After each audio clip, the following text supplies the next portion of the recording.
Na haya katika sheria iko aina mbili, alhayaul mahmudu shar'an walhayaul madhmumu shar'an.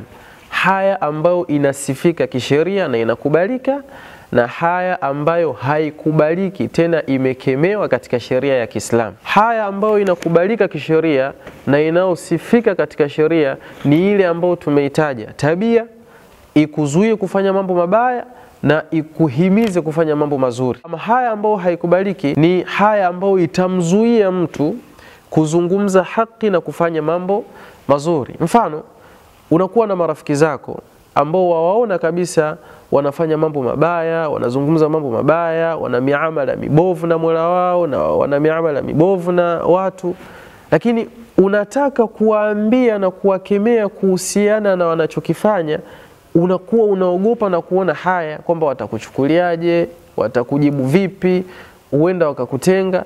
Ukawa na aina fulani ya haya inayokuzuia kuzungumza haki. Hii haya haikubaliwi katika sheria.